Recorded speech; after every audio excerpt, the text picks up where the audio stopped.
Hold the phone, ladies and gentlemen. We may have our first glimmer of hope in quite a while. You're locked into the Border City Kids podcast. I'm your host, Brian, and today we're staring down the barrel of a meteorological monster. We are possibly seeing some light at the end of the tunnel. We may finally reach temperatures above 0 degrees Celsius or 32 degrees Fahrenheit in the Great Lakes area.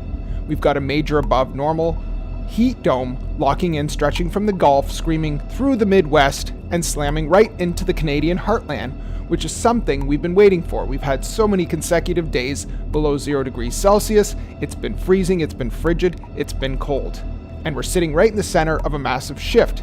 If you live in border cities, you know the drill. The weather doesn't just change here, it makes a statement. And right now it's screaming spring in the dead of February, but there's a catch to it. On today's show, we're breaking down the latest weather data, tracking the path of this anomaly, and figuring out exactly what this means for our backyard. So grab your coffee, settle in. This is the Border City Kids. Let's get into the heat. So let's have a look today at our current radar with precipitation. And it's almost like a continuation of that storm or wet pattern off to the west coast of BC on Vancouver Island. We just see it continually getting hit with rain, and this is a fairly normal phenomenon for this time of the year. This is something that happens all the time. It's just because the ocean temperatures are warm and it seems to hit that west coast, and it's just a hot spot for rain in the winter. They don't get a lot of snow right off that west coast, but as soon as you get inland, it does reach below freezing temperatures, and it is a major skiing area. They always have lots of snow. It's huge. It's a big tourist area. We also have that line of showers and thunderstorms passing through the Gulf Coast, heading out into the Gulf of Mexico and passing through the lower portion of Florida, heading out into the Atlantic. Other than that, we do see a little bit of snow at the top through Manitoba, heading down through northwestern Ontario. Nothing major just yet. We also see a bit of freezing rain pop up in Alberta as well. Not much, just a little bit. There's nothing to be too concerned about. It is still, for the most part, fairly quiet. And if you look off the west coast of Canada up into Alberta, you can see that freeze line, which is our jet stream. We can see it drop huge all the way down into Texas from Alberta, all the way down south into Texas. So it is a major drop. It hooks off to the right, to the east coast, past Alabama, through Georgia, and out into the Atlantic. So we do still have that major drop in the jet stream. Now, I did say that there was a catch to this heat dome that will be coming, or the potential heat or above 0 degrees temperatures for the future. We do need to get through this weekend. Okay, we will see a little bit of a warm up this week through Friday, but we will see a massive drop on the weekend. But next week gives us hope. Let's continue with the current watches and warnings right now that are for the U.S. We have a winter weather advisory in the Ohio and Indiana regions, but it's pretty quiet. We finally have those freeze warnings down in Florida that have been released. They're gone. The temperatures are starting to rise up into the 50s and 60s again, so they will see a return to normal temperatures, which is great because they've experienced snow. And in these regions, when you experience snow, they're not prepared for it. So it's almost hectic, it's almost chaos. It's not the same. So those temperatures look like they are gone, and we're getting back to a more normal type of temperature range. And we also see in Texas that the freezing warnings are now gone as well. Let's look at our temperature anomalies right now, just to see over the Great Lakes is where we see the strongest portion of our below normal temperatures for this time of year. We're seeing in southern Ontario about 20 degrees Fahrenheit below average. We also see down in Indiana, parts of Chicago, Ohio, Pennsylvania also experiencing the same type of temperature anomalies, about 15 to 20 degrees below average. We do see now down into Florida, through Georgia, the Carolinas, that the strongest part of this cold Arctic air has kind of given way a little bit. And we actually see in the southern tip of Georgia and South Carolina that it is a little bit above average.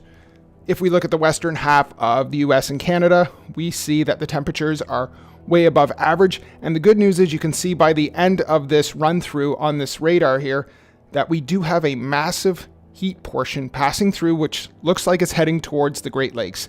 And that is what we're talking about when we're talking about being over average and warming up and being over 0 degrees Celsius. So it gives us hope for the future past this weekend. Now here's a look at North America, and parts of Greenland you can see are way above average. We see out in Alaska at the top left portion of this map that we are also above average. But if you look at Canada as a whole right now, especially into British Columbia, Alberta, Saskatchewan, you do see that major portion of air that's way over average heading down towards the Great Lakes area. And this is what we're looking forward to reaching those above 0 temperatures. Now, what's that mean for us here, especially in southern Ontario? There's a lot of snow that's fallen this year. If you're in the London, Ontario regions or past Woodstock, there's been tons and tons of lake effect snow this year, and it's just piled up because the temperatures have been so cold that usually what happens is that we end up going above 0 and it melts, but it's just stacked up this year, which has created a lot of difficulty for shoveling because it's heavy and it just keeps getting higher and higher. So we are going to see some sun and some warmer temperatures that are going to help make that snow go away. Now, if we look at the western half of the United States, we do see it's well above average for a majority of it. On the East Coast is still dealing a little bit with those under average temperatures, but it does look to give way. It does have a little more hope than it did earlier this week. Now, the only thing that we can say about this is the models do point to a warm up. The bad news, and it's not really bad news, but it's just that the reliability, anything past a week, we kind of have to keep our fingers crossed. So it does change quite rapidly. Here are our current temperatures that we're experiencing right now. Up into Manitoba, we're seeing temperatures that are a few degrees below 0. The further north you go into Manitoba and northwestern Ontario, we're seeing temperatures that are about 8 or 9 degrees, and obviously going to be much colder, closer to the 0 mark with the wind chills. And this goes all the way down through the Great Lakes, through Wisconsin, through Minnesota, and down into Illinois, Indiana, Kentucky, North Carolina, Virginia. Tennessee's even getting into some of that, but we are seeing a little bit of a push north now from the south, which is raising up some of those temperatures back into the 30s, 40s, and 50s. So we do have to hang on a little bit, but there is hope for next week. We do see some numbers near the Great Lakes region that get up into the 40s and 50s. So there is a little bit of hope there. If you are hoping for some spring weather, hopefully Wyerton Willie up in Ontario here is accurate when he says that it will be an early spring. And this is just a North American shot, again, of the temperatures that we're experiencing. Obviously way up into the territories of Canada, Northwest Territories, Yukon Territories, and Nunavut. They're experiencing the coldest of this weather, and this is very normal. This is the extreme north. Hudson Bay is totally covered with ice. This is a totally frozen area right now, and this is way normal, and that is nothing out of the ordinary there. We do see a little bit of a push up on the jet stream on the western half of Canada up into BC, Alberta, and Saskatchewan before it dips down into those states in the US, down past Tennessee, Virginia, and so on and so forth. So you can kind of track it just to see exactly what the jet stream is.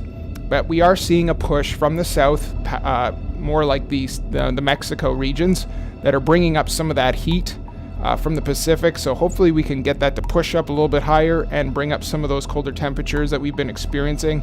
And this is just some of the wind chill experiences that we're having right now.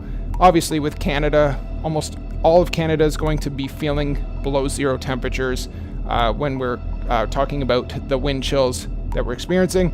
And I'd say about 2/3 of the United States are experiencing some kind of wind chill right now, just because the temperatures that are above 0 aren't overly over 0, so you're going to still feel a bit of a chill from the north.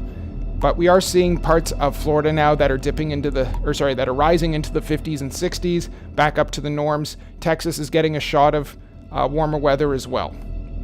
Now here is the good news that we've been waiting for, and in southern Ontario, and I know we're technically not in this zone yet, but it's shifting further to the right.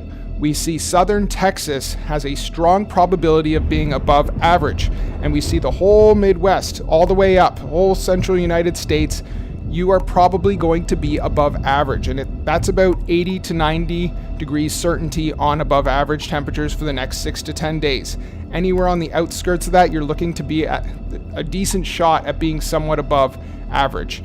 This is a major change from just a few days ago when the entire eastern half of the United States was colored in deep dark blue. So we will take this as a positive sign. It does fluctuate quite a bit, but we're going to take this as a glimmer of hope for the future. And when we look at the 2 week, and this is where it drastically changes from what we had a few days ago into something that's completely opposite, which gives us hope for the next 2 weeks.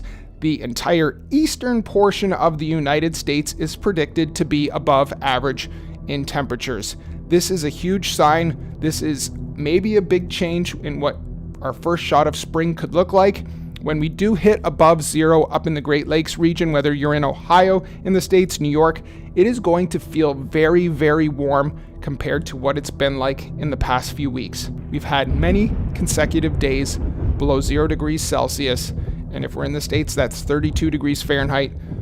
We see that there's a big change, and it's going to feel much warmer if you want to be outside and you don't like the winter. So this is a very positive sign for us. Looking at the precipitation probabilities, because we're still experiencing cold temperatures up until past this weekend, we do expect it's still going to be on the drier side, but as that warming trend slides east, it's going to bring probably some weather with it, because the closer we are to zero, which means we're probably going to be experiencing some moisture and some cold Arctic air combining or collaborating somewhere, and that's going to cause some kind of precipitation. Now, off the west coast of California and New Mexico and Arizona, we're probably going to see more rain in that region because we are getting warmer weather off the west coast, which brings a lot of moisture in. And we notice that this green area, which means more precipitation, slides east as our temperatures are expected to rise. And that's just because there's more moisture in the air, which combines or comes in contact with the cold Arctic air up north, and usually where that is where you're going to see a majority of rain or snow. So we might actually see some active weather patterns in the near future. Now, looking at our temperature anomalies for the next little while, it does appear that we are going to be above average in the next little while, which we will take. And if we just look at our wind chills for the next little bit as well, we will see a push up on this map here. You do see like a push from the southwest that does right here, that pushes us up into the 50s. Hopefully we can hit the 60s. I will keep my fingers crossed, but if you're in Canada and the Great Lakes region, you will definitely take what you can get at this point. So we do see a bit of a give in the temperatures. So that's what we're currently looking at right now. It is exciting because it's been cold for so long here in Southern Ontario.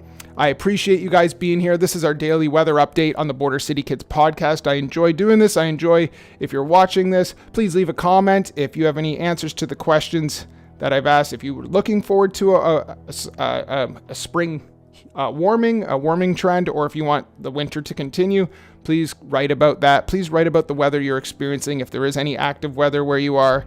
And we will see you again tomorrow when we do this again. I'm Brian, and this is the Border City Kids podcast. Thank you for joining me. Let's keep this warming trend as far as we can. We appreciate you being here. Take care. Have a good one. Bye.